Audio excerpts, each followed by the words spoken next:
What's up?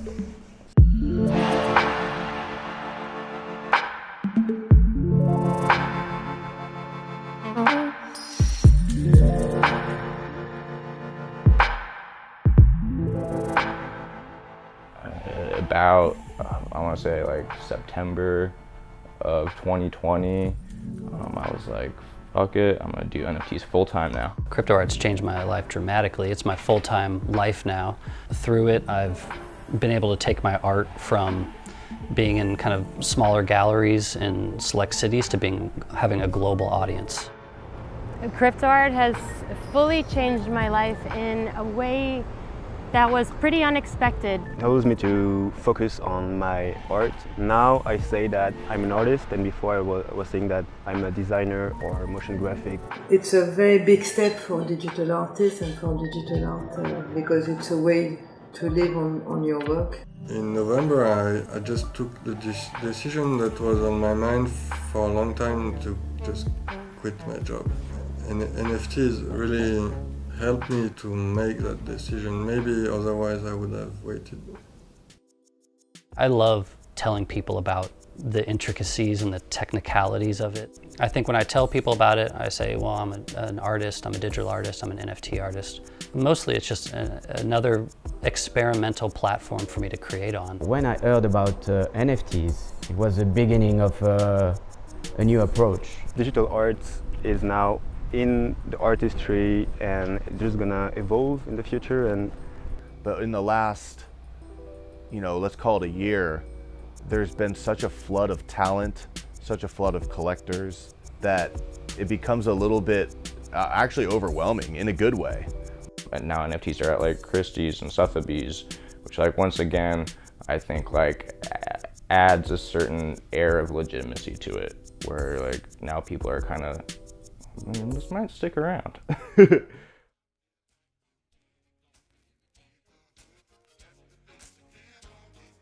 So every day is like a year and things move at 1,000,000 miles a minute. And if I'm thinking back 4 years from now about what I would want to tell myself today, I would say focus on the relationships.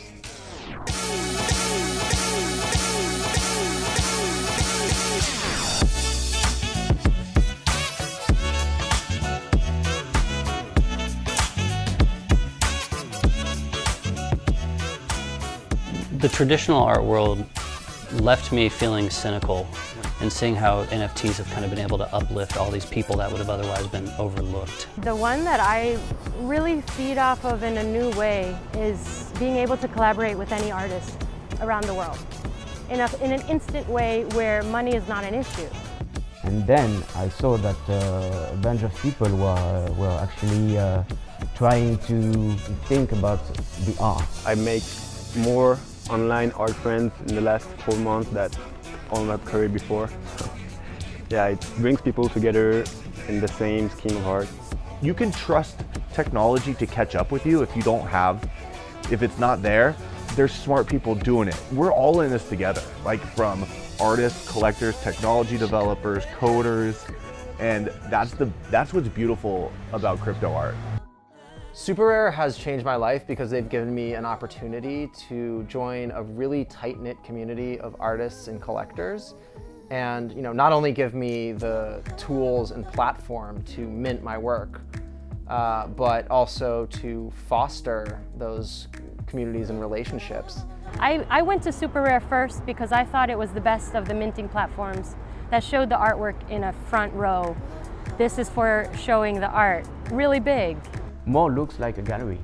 So SuperRare is a good balance between traditional art and digital art. I did not heard about crypto art. I heard about SuperRare, and people showed me SuperRare first. I see SuperRare as the one-of-one blue chip marketplace that shows a wide variety of art, but holds it all to the highest esteem. Always developing the platform as well in ways that they're always improving the user experience. They're always working on ways, artists' secondary rights. In the time that I've been on it, I've seen it dabble in more than just being a marketplace. It's always been kind of a strong market for original art and high curated art. That New York shit. For artists that have their shit together It's a great platform for you to not have to understand how to create an NFT and post your artwork. I think that the next wave we're about to see is artists that take that into their own hands. Because everybody should be able to tokenize. Everybody should be able to make NFTs, and everybody should be able to sell them to anybody.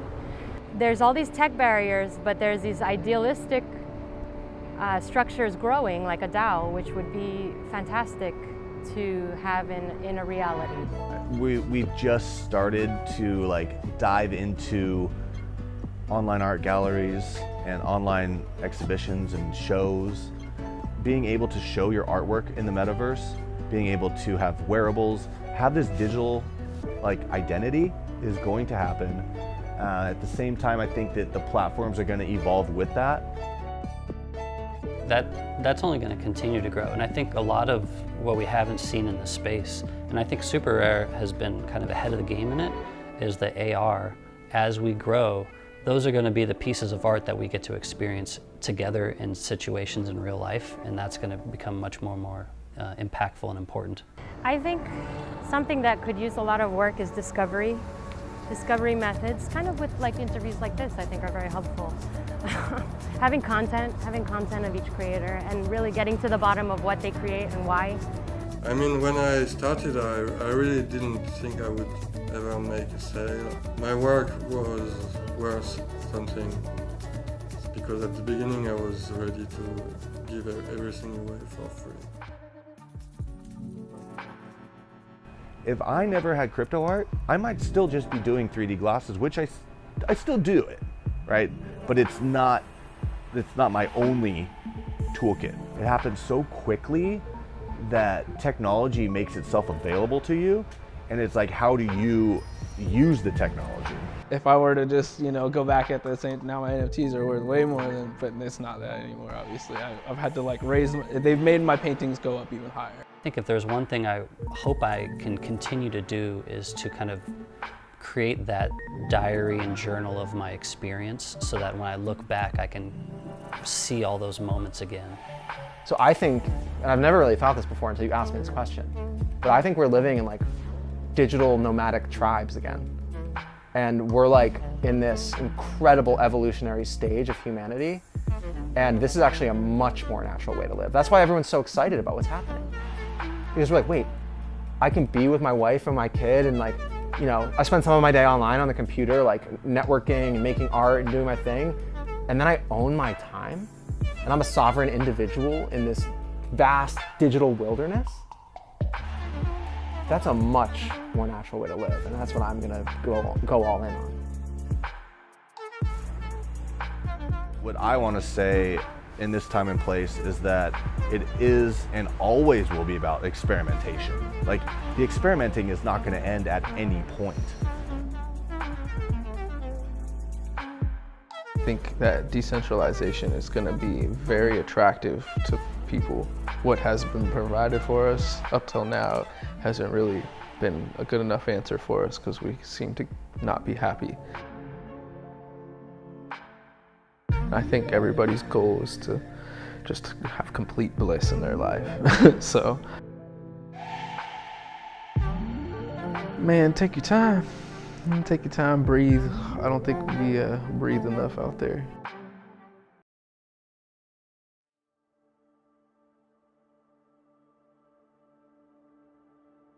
It's extremely surreal. I mean, the past 3 years has, felt like 20 years at certain points, but then also it's kind of gone by, over the course of a week, and it's hard to imagine how much has changed. Yeah, it's really really fantastic to hear feedback from artists in the community like that. It was a fun project. We had a bold mission, but had no idea where things were going to go.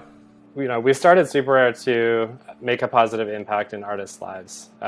We saw the internet as kind of a mixed blessing for artists.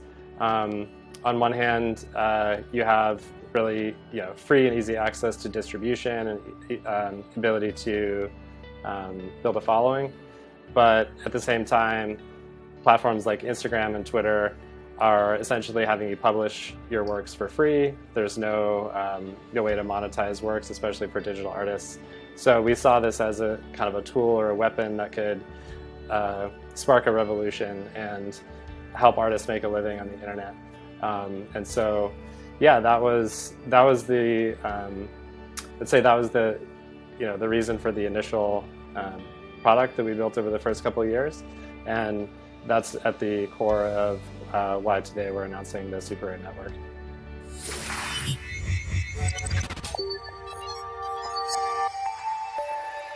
Today we're introducing the beginning of the SuperRare network. This is an expansion of the platform that's driven by 4 key components. The first component is the Rare token. This is a governance token being distributed to artists and collectors in the SuperRare network. The second component is the SuperRare DAO. This is a decentralized organization that will lead the network as it grows and evolves. The third component are SuperRare spaces. These are independently managed and curated parts of SuperRare. And the fourth component are sovereign artist smart contracts. These are custom branded smart contracts for artists where they can mint all their works. Now let's dive into each one of these.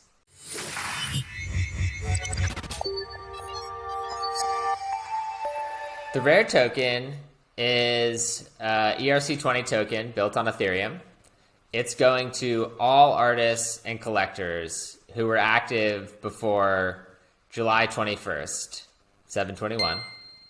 It's a new cryptographic primitive that's enabled in Web3, and tokens are extremely powerful for community alignment. To dive in a little bit more, here's Nick from One Confirmation.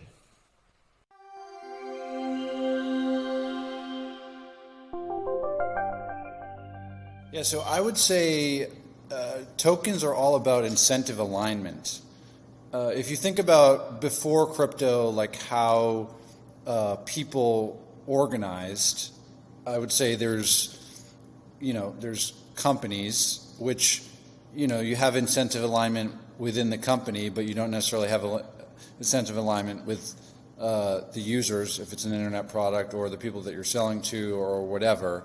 And if you're in a country like the U.S., you don't necessarily have pure incentive alignment with all the different constituents in the network, if you think of the U.S. as a network. So to me, tokens are first and foremost about incentive alignment, and it's a way to align all of the different constituents in the network, the creators of the network, the users of the network, the employees or workers in the network.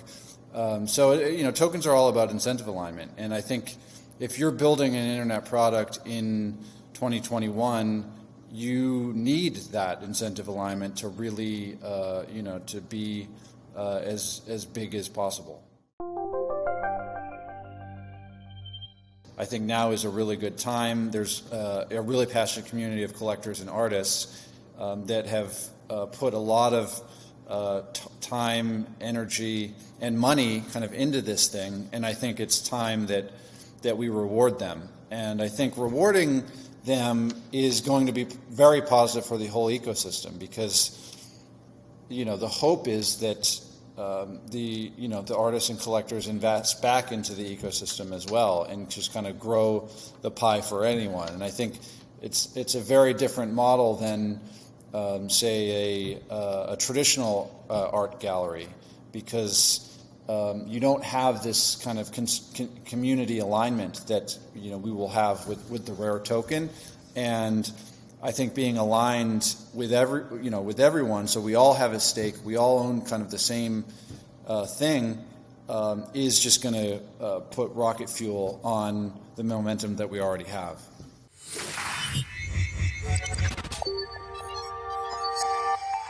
Yeah, so the Rare token is a curation token in the SuperRare network. So what that means is it's the vehicle, it's the means by which the community has an increasing say in the direction and the curation of the platform.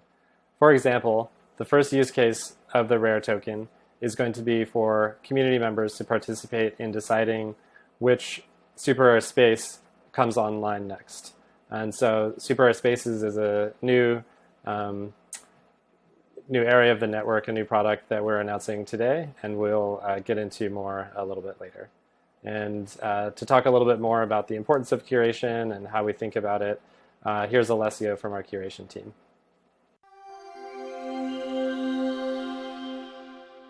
I think curation has been the one tool that determined the success of SuperRare. I remember when I entered the scene, there was so much going on, so much excitement, but also there was so much visual noise. It was very hard to have a good sense of what was going on. I think that SuperRare provided a different type of experience. It was very slow-paced, and it gave you the ability to experience the artworks the way they are supposed to be experienced.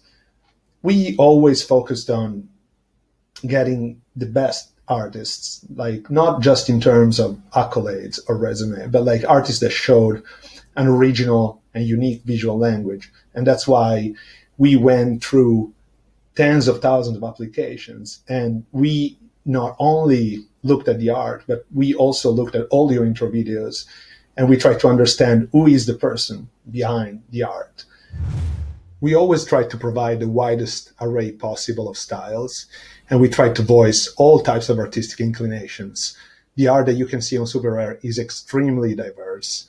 However, we let very few artists on the platform at the same time because we didn't want to overwhelm collectors, and we wanted to give them time to identify styles, to understand the art, and to get to know the artists. So I think that keeping things tidy and readable is ultimately what curation means in this context.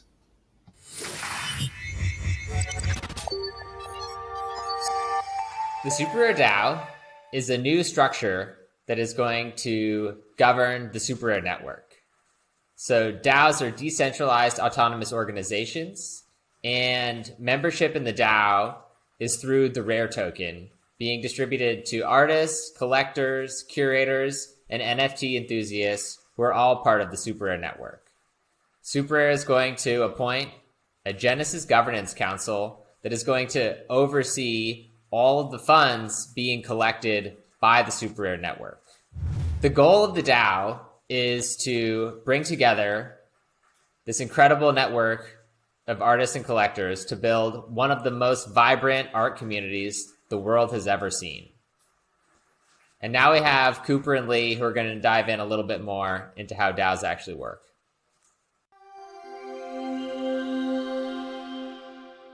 I think that the SuperRare community is essential to, it is the most vital aspect of what we are doing at SuperRare.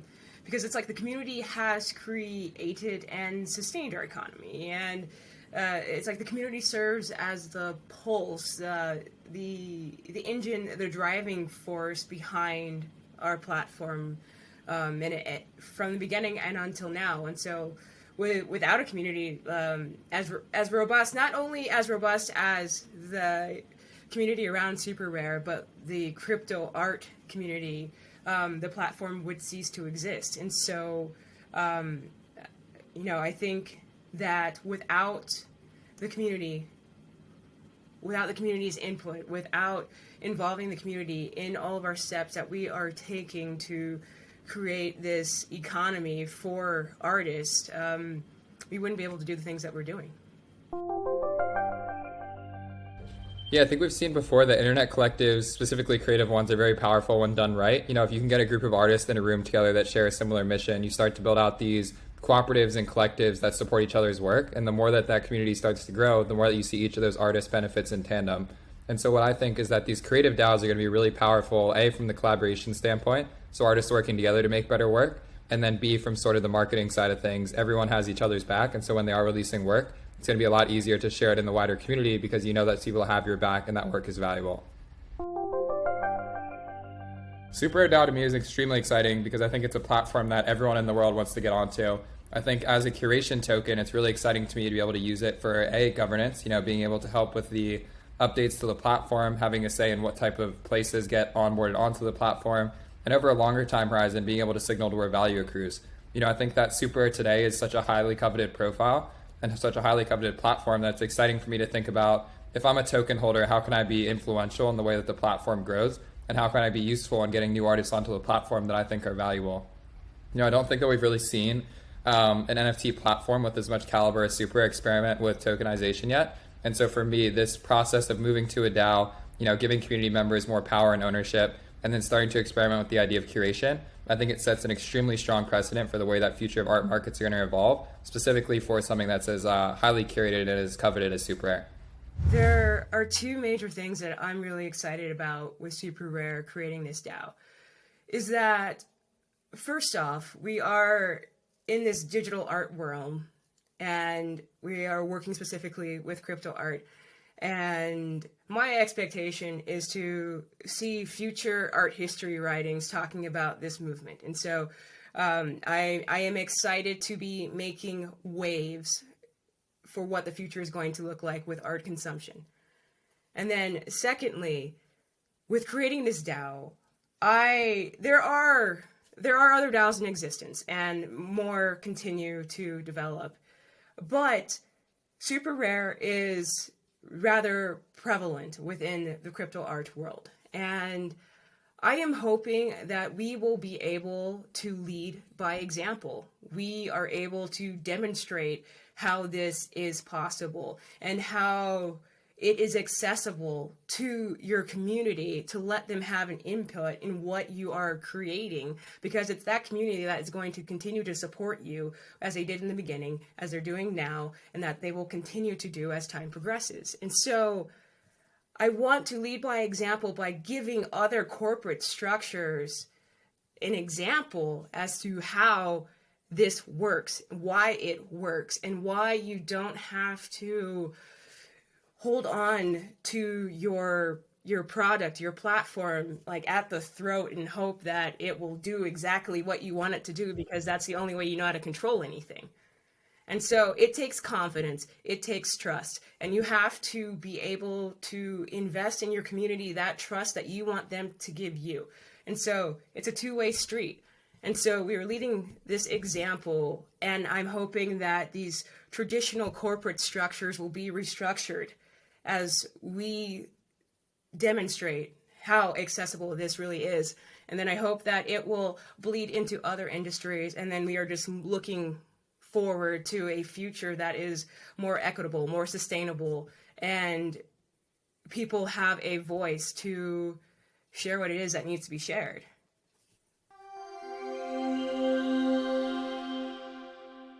Oh, geez.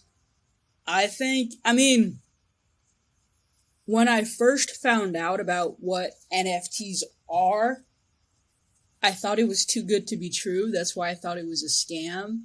And I believed in it. That's why I started making them, I believed in the concept of artist royalties and the fact that, you can't lose it. And so in that sense, it changed my life as in, oh my God, an artist can be respected. And this, for once, an artist is put first. And it kind of changed I feel like growing up, I had I have to listen to what other people say. And I feel like NFTs gave you this confidence of, no, why do I have to be in a gallery? I don't have to do that. I could do whatever I want. I think there's a lot of freedom creatively. But also I think like monetarily, I think it provides artists and creators tons of freedom just because now it's for them. Oh, there's royalties now? Heck yeah! That's so much freedom, and I like that. I'm 17, this is last year. I'm freaking out because I know that I have a year until I turn 18 and I want to make enough money to move out. I hated where I lived, and I'm like, I don't know how to make money to move out. I'm not making enough. I'm making like $100 a month. And what am I going to do? I Google NFTs, still confused about it. I go in SuperRare because there wasn't a lot of good... Now if you Google NFTs, there's a lot of good explanation. But when I Googled it, it was just like SuperRare. That would talk about it. And so I went on SuperRare and I read the little FAQ, what are NFTs? And it like talked about what it is and talked about like Hakatao and their NFTs. And I was like, Hakatao, what is this? And I clicked on their art and I was like, oh. I clicked on Twitter. I read like the first thing on the SuperRare Twitter was like Coldy. And I was like, whoa, Coldy? That's a cool name. Whoa, his art is really cool. Then I clicked on his Twitter and the last tweet was like Sarah Zucker, and I was like, whoa, Sarah Zucker makes, and then I was just clicking, and I was like, whoa, these are real people. And I went back to SuperRare, and I was like, maybe I should. It won't hurt. And I replied back to the collector, and I was like, okay, I'm gonna apply. And then ever since then, I applied, I got in, and never looked back. Stories like Fuoshis's are the exact reason we started SuperRare in the first place.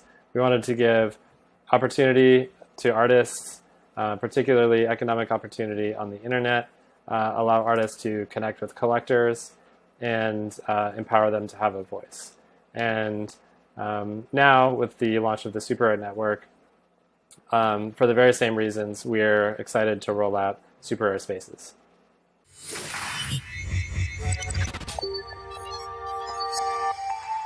SuperRare Spaces are independently run and independently curated storefronts on SuperRare. Each space is vetted and voted in by the community of rare holders. In other words, by the SuperRare DAO. You can think of Spaces sort of as a mashup between a YouTube channel and a subreddit. So they're kind of, independent and branded, sub-communities within the SuperRare network. And they serve a lot of key functions that's going to allow SuperRare and the whole community to really scale up and meet the potential of, bringing NFTs mainstream. So one, they're curators. So we're able to diversify curation on SuperRare, bring in a lot of new different curatorial voices. Two, space operators are going to be doing drops, running auctions, curating events, and promoting artists, and serving the function of selling art in the ecosystem.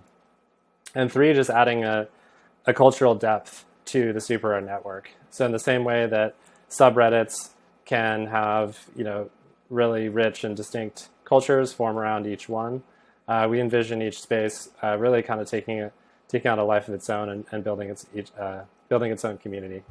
So spaces are being announced today, along with the launch of the Rare token.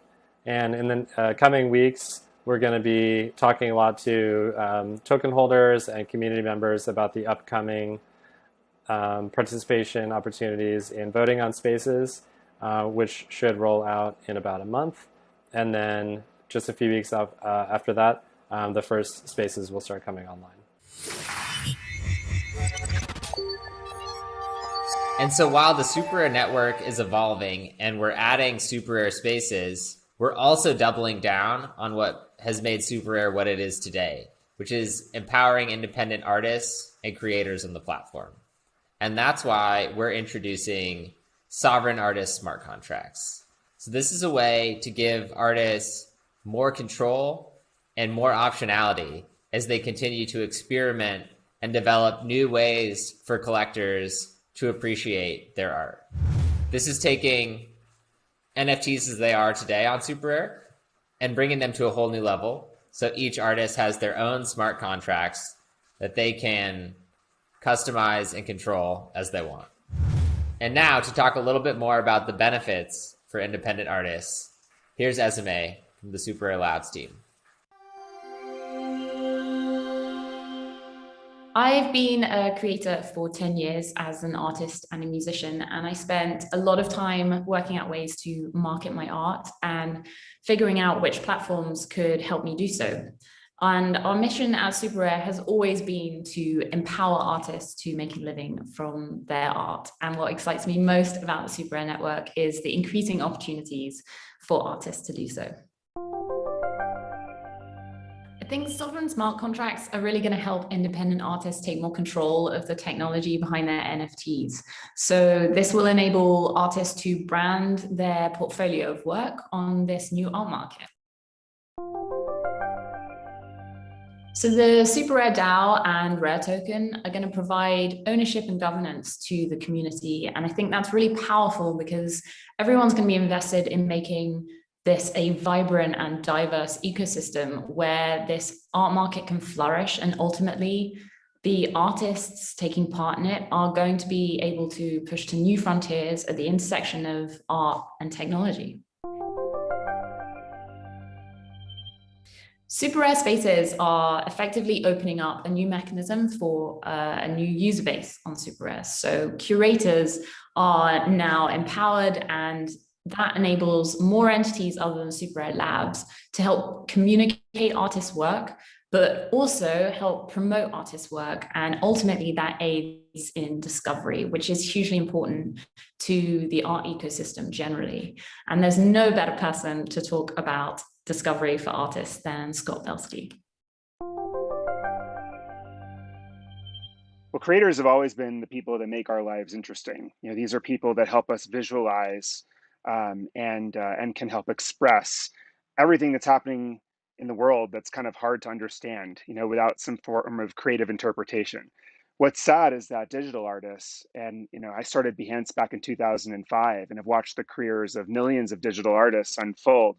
Digital artists have long suffered in terms of making sure that they can be collected, that their work can be appreciated as scarce, precious objects with you know, the as much, if not more, legitimacy as most fine artists in the world. And it really took the evolution of technology and the blockchain and a lot of these underlying capabilities to unlock the potential of digital artists for their own careers and for the benefit of collectors and their fans. Well, I think the reach of digital tools for creation far exceeds, in some ways, the reach of physical tools for creation. I mean, if you can imagine anyone with a mobile phone being able to essentially create anything in their mind's eye without having to purchase the utensils, the paints, the canvases, the studio, the everything else that's oftentimes required, you can argue that the digital capabilities of the modern day lower the bar in terms of access to the ability to create. And so then the question is distribution. I think that obviously with social networks, I mean, and the algorithms that help surface great content to the long tail of the audience that would appreciate it, you know, this is the ultimate moment for the artist to not only be able to create, but to find their audience. And then the question is, how do you, you know, couple with that the ability to collect, to be a patron? And you know, I think that the internet has played with this problem for decades and has hit all forms of stumbling blocks. Now you come to the world of crypto and Web3 and what SuperRare has done and other sites like it. It's just absolutely phenomenal to see the careers of incredible artists, you know, finally, you know, in the mainstream, getting all the appreciation and patronization that they deserve. To unlock the true potential of Web3 and what it means for artists, we need to embrace the entire ecosystem at play. And that starts with the artists, but it also includes curators and networks of collectors connecting with one another. I'm super excited about SuperRare's roadmap, especially the launch of Spaces, because what it does is it starts to embrace these other essential parts of the ecosystem. It really is helpful to artists when they're discovered by someone who deeply studies a field and then kind of broadcasts, showcases, curates what they discover to others. It's an essential building block, you know, of many of the greatest artist careers that go back, you know, this goes back hundreds of years, right?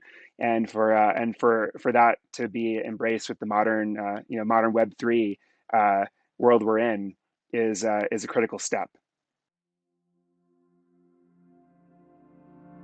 Today we announced 4 things that are going to help us further empower our global community of artists and collectors.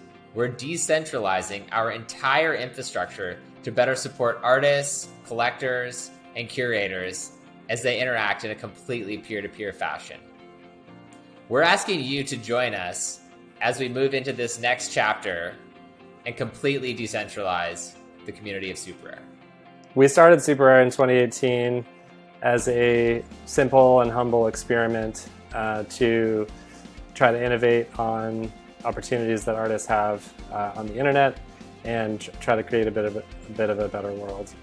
We're really excited today to be announcing the next era of SuperRare, which is handing control, curation, and really putting the future of the platform in the hands of the community. We announced a lot of stuff today here, so I'm sure there's lots of questions. Please go to superrare.com/rare, where you can find more information about the Rare token, the DAO spaces, and all the other stuff that we talked about here today.